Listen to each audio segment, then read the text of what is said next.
Hi, I'm Spenta, and today I'm sitting in my gardens here with a few plants right by me. If you're new to my channel here on YouTube, please take a moment and check out my content here on Spenta and check out my playlist on summer, spring, fall, and winter gardening shares. If you're new, your subscriptions, comments, likes are greatly appreciated.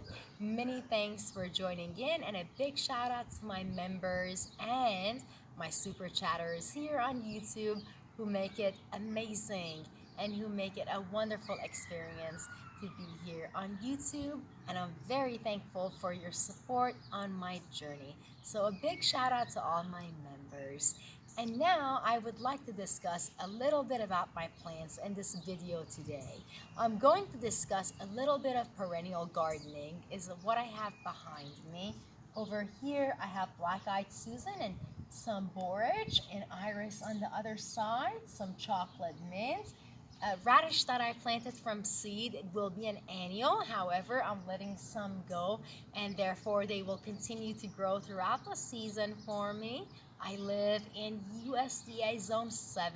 I'm actually a Persian girl that is now living in the US, used to many tropical plants, and now here I come, and things are so different. And USDA Zone 7, it gets to negative 18 degrees Fahrenheit, even lower, negative 20. That is very cold for my zone, and what I'm used to is actually about temperature of actual around 28 degrees Fahrenheit, maybe lows of 15 degrees Fahrenheit. The orange trees and all the citrus stay alive, right? So that's what a perennial is. I have a squirrel running behind my back. That's what a perennial is that's what a perennial is in where I lived at in a tropical area. So perennial and annual could mean different things where you live, okay? So if you live in a climate where it classifies your item, whatever you plant, as it will regrow back the next year and it comes back the next season, for that area, that means that this is a perennial. Now, if it only lasts that particular season, you have what's called, oh, I have a beautiful visitor. It's a butterfly. What's called is an annual. An annual just lasts that season for you, maybe the spring, maybe the fall. However, some annuals are planted as always, meaning evergreens indoors. So if you have a humid area or a place where you can keep your plants and grow them indoors or place them at different locations, they'll provide oxygen for you. Depending on you, maybe you just want indoor plants or outdoor plants. But I am still discussing perennial plants, which you can still plant all of these and have them actually indoors if you choose to have them indoors. Behind me right here is a beautiful example of, I hope the bees they won't. They know I'm not trying to do anything with them. I have so many pollinators on these plants. These are some BlackEyed Susans.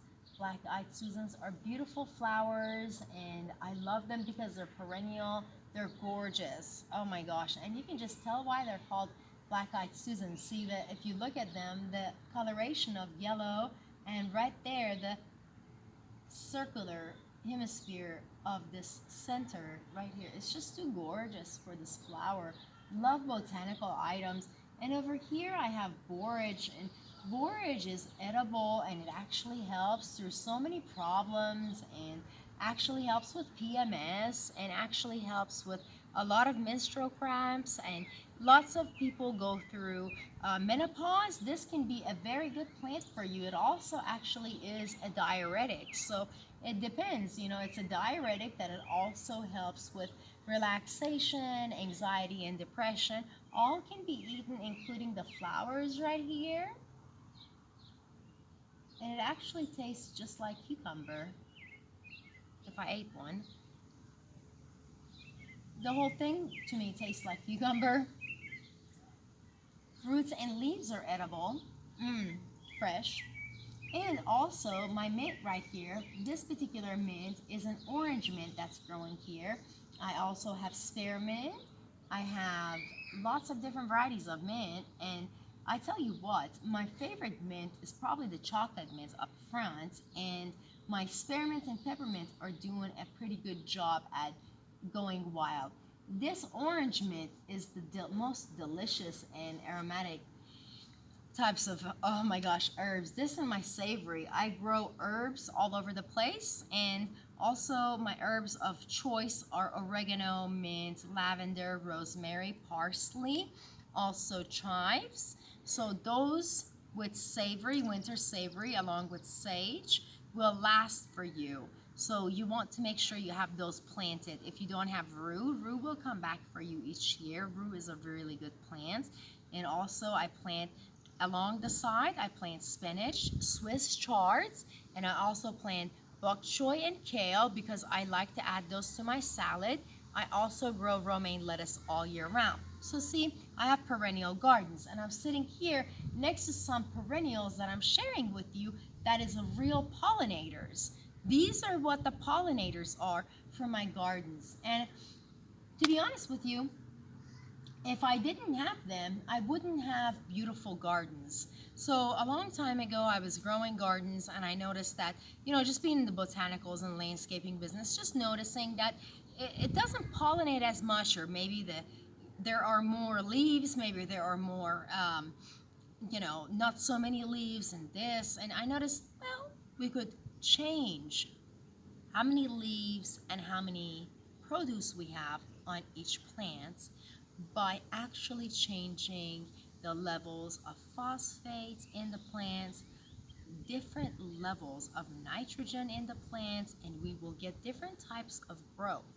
The pH of the soil matters, so my big tip for you is try to keep your garden around a pH of 7. That's your neutral pH. I'm growing hollyhock right here.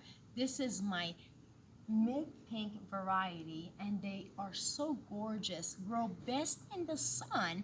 You can grow them in part shade. I'm growing some in part shade. They're just so small.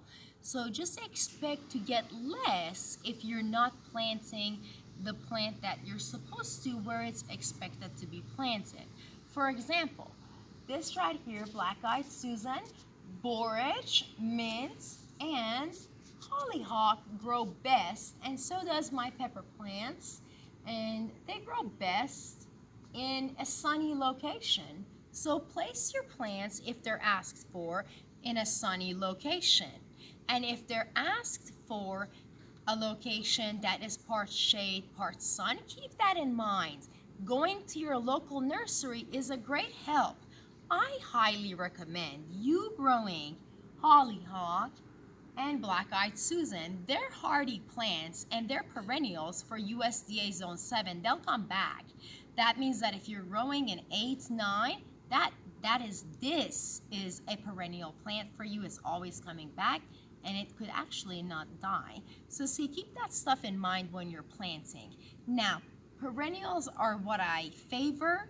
That doesn't mean I don't plant annuals. I plant annuals. I save seeds, bulbs, rhizome. I save whatever I can from my annuals, and I replant them the next year. Most important tip number 2 is to keep in mind your soil temperature. Your soil, the actual temperature matters. When your plants grow matters. It depends if it's 60 degrees Celsius, Fahrenheit, 60 degrees Fahrenheit. I am speaking Celsius and Fahrenheit back and forth. I'm Persian, so I'm used to Celsius. So I thought 60 Celsius is very high heat. Let's not get that high heat. So if you're growing it, I highly recommend around 65 degrees Fahrenheit for tomatoes and peppers. They'll start growing really well. You'll notice that around 55 to 65 degrees Fahrenheit, your plants are going to start growing very well. That being said, keep your zone in your mind. When you go, make sure you go to tip number 3, your local nursery, a cultivator like myself someone that's a pollinator, someone that's a landscaper, someone that knows what grows best in your area. They will be able to help you grow your best gardens. Your point is to grow self-sufficient gardens and gardens that come back beautiful every year and pollinate your area. These right here pollinate my vegetables and all other plants. In here, it is just the best to have beautiful plants right behind me that bring in awesome pollinators, bees, and more, 4 or 5 times at a time, different plants. This right one plant, hollyhock, has 5, 6 different pollinators on it at a time that'll jump to this and back this way. This means that I have a successful garden. Make sure to add hollyhock and black-eyed Susan, borage, and some mint to your gardens. I highly recommend it. I'm Spenta. Your subscription, likes, comments, and shares are greatly appreciated. Many thanks for your membership and being part of my journey. I wish you a beautiful day, and I thank you for watching my share. Happy gardening, friends.